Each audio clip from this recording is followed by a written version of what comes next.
ქეთი თურაზაშვილი კოალიცია ძლიერ საქართველოს წარმოადგენს, ქეთი მარიკა არევაძე კოალიცია ცვლილებებისთვის წარმომადგენელი და თეონა ჭალიძე. მარიკა, აი თქვენთანაც გავაგრძელებ, გითხარით უშუალოდ აი დღევანდელ დღესთან დაკავშირებით აუცილებლად მინდა კითხოთ, აი თქვენ პირადადაც გაქვთ შეხება უშუალოდ სასამართლოს ხდომებზე, პოლიტიკურ პატიმრებთან და ასე შემდეგ და აი მთავარი რასაც დაანახევდით მაყურებელს, აი ყველაზე მეტად რასაც მოაქვს უსამართლობის განცდა, რაც ხდება სასამართლო პროცესებზე, ხო, იმიტომ რომ ზოგიერთი არის რაღაცა უფრო გრძელი, უფრო მოკლე და მაინც ესე თუ ისე რაღაც მაყურებელი ვერ ახერხებს ყველა პროცესს თვალი ადევნოს, მაგრამ აი რა არის თავარი რაც იკვეთება და რითიც გავს თუნდაც პოლიტიკური პატიმრების სასამართლო პროცესები ერთმანეთს. მოგესალმები ანუნა. მნიშვნელოვანია რომ სასამართლო იმის ნაცვლად რომ მოწოდების სიმაღლეზე იყოს და იცავდეს კანონის უზენაესობას და იცავდეს ადამიანის უფლებებს დღესდღეობით სამწუხაროდ აბატონებს შერჩევით სამართალს და აბატონებს ივანიშვილის რუსული რეჟიმის მიზნებს, ასე ვთქვათ, ექვემდებარება მის გავლენას. რა არის შერჩევითი სამართალი? ხო, შერჩევითი სამართალი არის მდგომარეობა, როდესაც ადამიანები მათი ქმედებების შესაბამისად კი არ ისჯებიან ან ხალისდებიან, არამედ რეჟიმი, ხელისუფლება, ის ძალა, რომელსაც მიტაცებული აქვს ხელისუფლება, მისთვის არასასურველ ადამიანებს ჯის თავისივე შეხედულებისა მიერ. ხოლო ის ადამიანები, ვინც დანაშაულს იდენენ, მაგრამ ლოიალურები არიან ხელისუფლების მიმართ, მათ წაახალისებენ და მათ არ სჯიან, ასე ვთქვათ, და მათზე კანონი არ ვრცელდება. ამ ყველაფრის აღკვეთა შეუძლია სასამართლოს, თუმცა სასამართლო დღეს ამას არ აკეთებს. სასამართლოს შეუძლია რომ შინაგან საქმეთა სამინისტროს მოუმზადებელი საქმეები არ დააკმაყოფილოს, უსამართლოდ არ დასაჯოს ადამიანები, რომლებსაც არანაირი სამართალდარღვევა არ ჩაუდენიათ. უსამართლოდ წინასწარ პატიმრობებში არ გამოკეტონ ადამიანები, რომლებსაც დანაშაულებს აბრალებენ. თუმცა დღეს ამას სასამართლო არ აკეთებს. თითოეულ ხდომას, რომელსაც მე ვესწრები, როგორც ადვოკატიც მათ შორის, ყველგან არის ერთი და იგივე ხაზი, ასე ვთქვათ, რომ სასამართლო ასე ვთქვათ, არ იღებს, არ იკვლევს საქმის მასალებს და არ იღებს ინდივიდუალურ გადაწყვეტილებებს ადამიანების მიმართ და ის ემორჩილება რაღაც გარკვეულ ძალას სასამართლოს აი საქმის გამოკვლევის მიზნით მოწმე რომ გამოიძახოს, ვინც აბრალებს სხვა პირებს, რომ მე რაღაცა შეურაცხყოფილად ვიგრძენი თავი და ამიტომ სხვები უნდა დაისაჯონო, იმ ადამიანის მოწმებაზეც კი ვერ იღებს დამოუკიდებლად გადაწყვეტილებას და საკუთარ თავთან საათნახევრით გასვლა უწევს სათათბიროდ სასამართლოს ხდომის დარბაზიდან. რა არის მნიშვნელოვანი? რა უნდა ივანიშვილის რუსულ რეჟიმს? ივანიშვილის რუსულ რეჟიმს აღარ უნდა ხალხთან ანგარიშვალდებულება, ხო?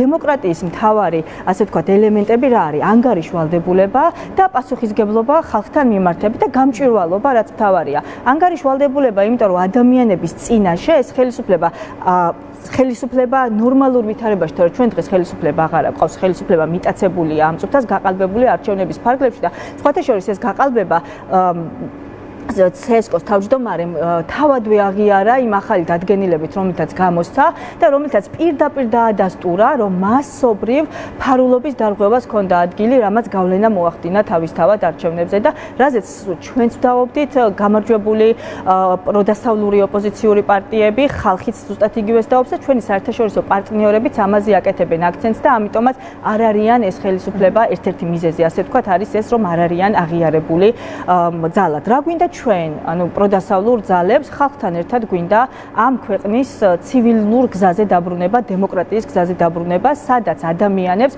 შერჩევითი სამართლის შიში არ ექნებათ, სადაც ყველა ადამიანი თავის აქციაზე პასუხს აგებს, სადაც კანონი ყველასთვის იქნება თანაბარი და სადაც ადამიანები არ დაიჩაგრებიან. ამას აუცილებლად მივაღწევთ ნაბიჯ, ასე ვთქვათ, ნაბიჯებით, რომელსაც გადავდგავთ და რომელსაც არ გავჩერდებით. ყველა ერთად სხვადასხვა ჯგუფები გავერთიანდებით, წავალთ წინ. მე ძალიან დარწმუნებული ვარ, რომ ეს შედეგი აუცილებლად დადგება, თუმცა ამისთვის ბრძოლაა საჭირო, იმიტომ რომ ჩვენ ვებრძვით ავტოკრატიულ რეჟიმს და ავტოკრატიაში ძალიან რთულია სამართლებრივად შეჯახება, იმიტომ რომ ჩვენ გვაქვს მარტო კანონი და კანონს არათუ კანონს არ ვარღვევთ, გვაბრალებენ იმ ქმედებებს და წარმოიდგინეთ, როგორ სუსტად, ანუ სუბუქად უნდა გავიაროთ ეს გზა. გავივლით, აუცილებლად გავივლით და ეს ქვეყანა დაუბრუნდება დემოკრატიულ გზას. როგორ უყურებთ პროცესის გაგრძელებას ეს მინდა გკითხოთ, ვხედავთ აი ამ აქტიურობას ყოველდღიურად სხვადასხვა ლოკაციებზე და ასე შემდეგ, მაგრამ აი როდესაც საუბრობთ პატიმრებზე, მათ შორის პოლიტიკურ პატიმრებზე, რომლებიც მართლაც რომ ტყვეობაში არიან, ყველას ალბათ თითოეულ ჩვენგანს რაც გვეჩქარება არის მათი თავისუფლება, ხომ რომ ეს ადამიანები იყვნენ გარეთ და აი როგორ უყურებთ აი პროცესის ისე გაგრძელებას, რომ ეს რაღაცა მალე მოხდეს ეს ამბავი? ეს არ არის მხოლოდ პოლიტიკური ბრძოლა, ეს არის სამოქალაქო, ასე ვთქვათ, ეროვნულ განმათავისუფლებელი ბრძოლა იმისათვის, რომ ქვეყანას დაუბრუნოთ ჯერ დემოკრატიული კურსი და შემდგომ შევედეთ ევროკავშირში და დაუბრუნდეთ იმ ღირებულებებს რეალურად, რაც ჩვენია და რაც ჩვენგანაც შეიძლება იყოს წასული. რა უნდა გავაკეთოთ? ამ მხრივ ძალიან მნიშვნელოვანია ერთობლივი მოქმედება ხალხის და ის პერმანენტული და მუდმივი აქციები, უწყვეტი აქციები, რომელიც მიმდინარეობს ამ მხრივ ძალიან მნიშვნელოვანია და მნიშვნელოვანი კომპონენტია, ასევე მნიშვნელოვანია პოლიტიკური ნაბიჯები, რომელიც არის გადასადგმელი და რომელიც იდგმება ამის პარალელურად, ერთობლივი მუშაობა, არა გაერთიანება თუნდაც, მაგრამ ერთობლივი მუშაობა და არის საკითხები, რომლის გარშემოც ჩვენ ერთობლივად ვახერხებთ მუშაობას. მაგალითად ის რომ ქვეყანაში დღეს პოლიტიკური კრიზისია, ეს არის პოლიტიკური პარტიების ერთობლივი მუშაობის შედეგი. მაგალითად ის რომ არავინ ცივილიზებული სამყაროდან არ აღიარებს ივანიშვილის რუსულ რეჟიმს, ეს არის პოლიტიკური პარტიების საგარეო მიმართულებით მუშაობის, ერთობლივი მუშაობის შედეგი. ეს უნდა გაგრძელდეს ასე. რა თქმა უნდა მნიშვნელოვანია ამ თანმიმდევრული ნაბიჯების გადადგმა და არ აღიარების არ თანამშრომლობის პოლიტიკის გაგრძელება, რადგან არ თანამშრომლობა არის ის რაც შლის ივანიშვილის რეჟიმს. თქვენ თუ დააკვირდებით, ძალიან გაღიზიანებულია ბოლო პერიოდში, ხო ძალიან რაც უფრო დრო გადის, იმატებს და იმატებს მათი აგრესია, მათი ისეთი ქმედებები, რომელიც წესით არანაირი ლოგიკაში არ ზის. ეს არის სწორედ იმ თანმიმდევრული მოქმედების შედეგი, რომელიც ხორციელდება ქვეყნის შიგნით, ქვეყნის გარეთ, პოლიტიკური პარტიების, საერთაშორისო თანამეგობრობის და ყველაზე მთავარი ხალხის მიერ, რაც გაგრძელდეს უნდა ასე და აუცილებლად მივა შედეგამდე. მოთმინებაა საჭირო, იმიტომ რომ ჩვენ რეალურად ავტოკრატიულ რეჟიმში ვართ, ხვალ კი არ გავიღვიძებთ, უკვე გაღვიძებულები ვართ ამ რეჟიმში და ეს რეჟიმი მარტივად ვერ დამარცხდება. მე ასევე მინდა შეგახსენოთ, რომ 9 მაისს არის ევროპის დღე, იმართება აქცია ამასთან დაკავშირებით, რომელიც ევროპას შეახსენებს, რომ ჩვენც აქ ვართ და ჩვენც მათი ნაწილი ვართ